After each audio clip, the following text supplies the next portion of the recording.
Good evening to you all. Very nice to have an event without metal detectors as you come in this year. I want to welcome you to Penn's largest and most successful gala ever.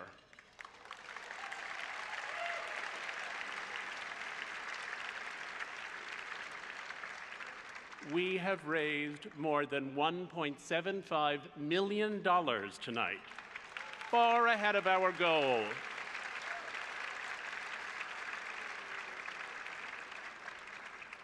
I honor the Gala co-chairs, Kathy Graham, Jay McInerney, and Alexandra Monroe, and our honorary chairs, Tony Goodale and Annette Tappert.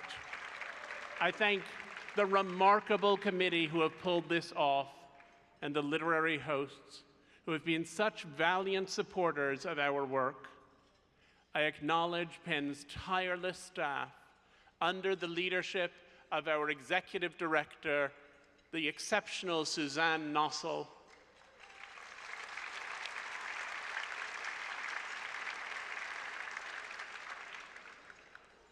And I am also grateful to our generous award benefactors, Annette Tappert and Joe Allen, Tony and James Goodale, and Pam and Peter Barbie. And I extend warmest thanks to all of you, our guests and supporters, who strengthen Penn's mission to celebrate literature and defend freedom of expression. Penn's new logo, evocative of both a book and a thought bubble, reflects our commitment to speaking, writing, and thinking. Our defining values are likewise celebrated in a new tagline, the freedom to write. A few months ago, my husband and I asked our 6-year-old son where in the world he'd most like to go. George thought for a moment, then said, Syria. John and I were alarmed. Syria? George, why on earth would you choose Syria?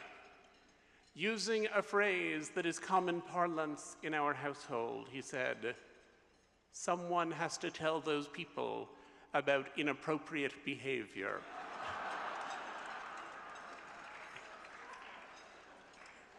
When I recounted this story to the celebrated Iranian-American writer Azar Nafisi recently, she said, perhaps he could go to Washington first.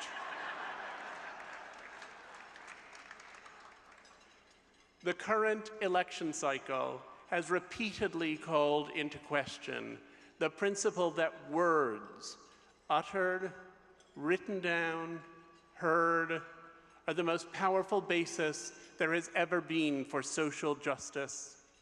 We have a presidential candidate who deploys insults and unapologetic lies to consolidate his power.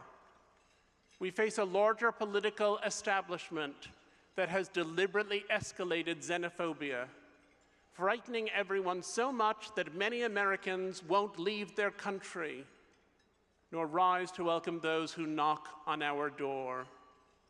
The statement, "We'll build a wall," is itself a wall of words. It subverts the singular ability of language to help us sympathize with people who are different from us. Hatred is the inevitable consequence of this linguistic pollution, of using speech to construct barriers where we need bridges. People love and tolerate one another in words. There has never been a peace treaty that did not make use of them, nor any redress of human inequalities without something being said or written. There is a principle in biblical interpretation that the angels on the Ark of the Covenant were placed to face each other to denote that God exists between people, more in the discourse than in those who are discoursing. Language substantiates that profound interstitial meaning.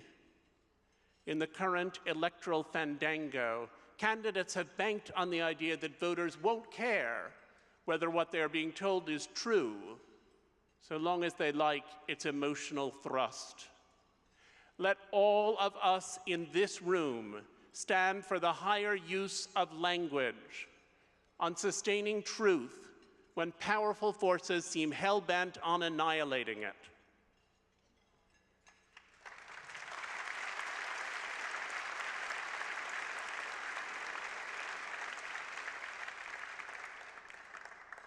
I am sometimes asked about PEN's dual mission to champion literature and to fight for free speech. I see no dichotomy.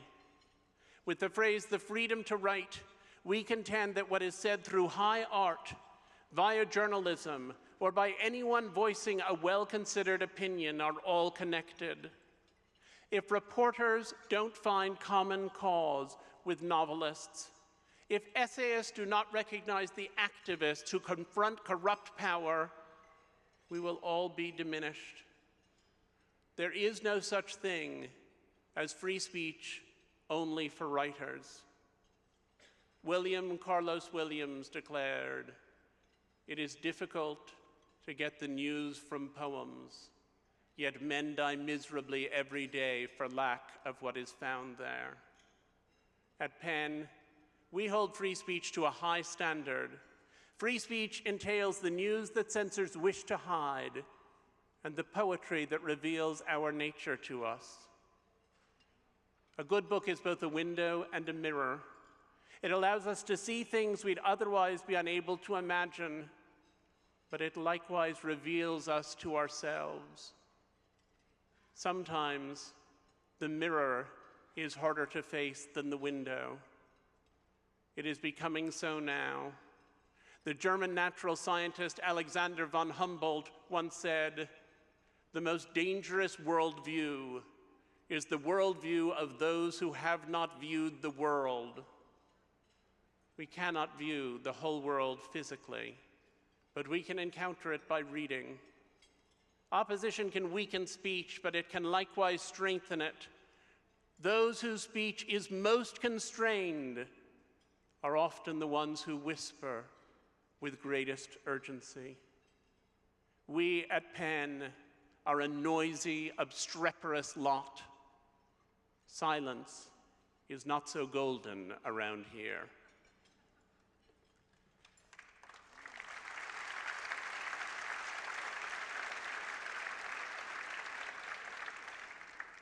No one who cares about literature will forget the image of children lining up outside bookshops as they awaited J.K. Rowling's next release, drawn along by delightful storytelling that is also exquisitely moral.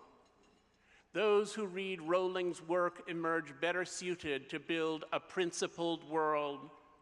My 8-year-old daughter has asked deeper questions since she started these books, questions that relate to both joy and decency. It is an extraordinary privilege to have J.K. Rowling with us tonight.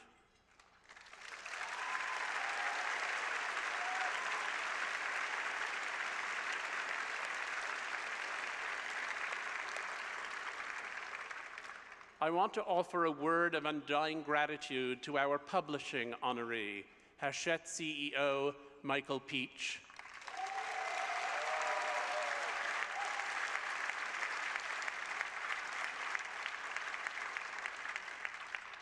He is J.K. Rowling's publisher, a PEN board member, treasured protector of authors, intrepid industry champion against strong odds, an unflagging standard bearer for free speech.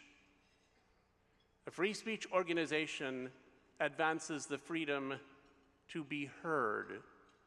Tonight we honor Leanne Walters and Dr. Mona Hanna-Attisha, the women who exposed the inconceivable disgrace of the poisoned water supply in Flint, Michigan.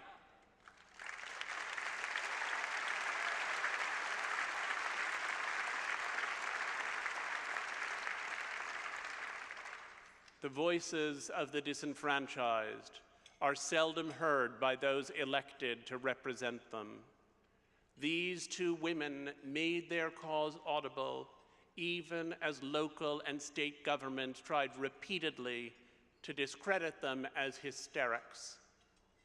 We also honor Ahmed Nadji, who languishes in prison in Egypt, where a constitution that protects the rights of writers and journalists is routinely and unabashedly flouted. We think tonight of others on whose cases PEN is working too many to list here, among them Ashraf Fayyad, who was sentenced to death in Saudi Arabia on grounds that his poems were incitements to atheism.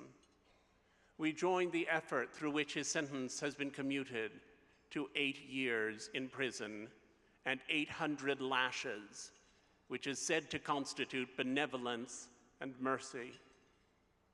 From Russia to Nigeria, the persecution of gay people violates their civil liberties. Without free speech, gay people can achieve no open, authentic selves. PEN is in conversation with whistleblowers from Edward Snowden on down, who have lost jobs, reputations, even their freedom because they dared to speak out. We recognize Black Lives Matter, women silenced by misogyny, and people yanked off airplanes here in this country because their seeming to be Muslims made others uncomfortable. In February, PEN brought a delegation of freedom-defending Russian writers to the United States. We talked about how Russians have become vulnerable to propaganda in Putin's Russia, but also how we are deluged with it. Commenting on Putin's supposed 85% approval ratings, the renowned novelist Lyudmila Ulitskaya characterized the meeting as our 15% speaking to your 15%. Too easily, our personal right to privacy gets conflated with government's undue secrecy. Too often, our need for security is put forward to justify intrusive surveillance. The first award presented tonight is the Jerry Leiber International Freedom to Publish Award, named for munificent PEN trustee Jerry Leiber, who is here tonight.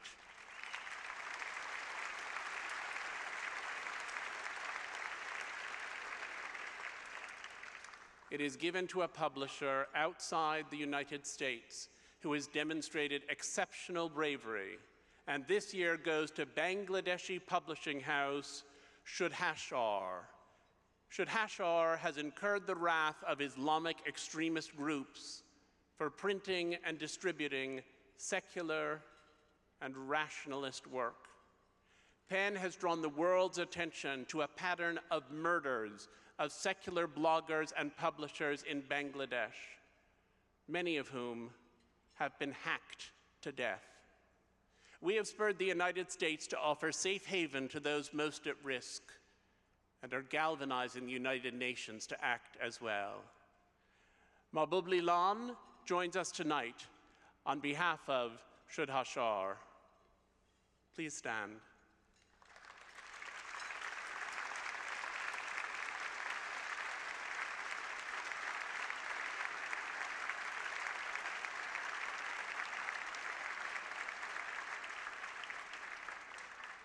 We salute you for your fearless battle against censorship at great personal risk. Now, please join me in welcoming Donna Tartt, Pulitzer Prize-winning author of The Goldfinch and The Secret History, to bestow the Publishing Award on Michael Peach. Thank you.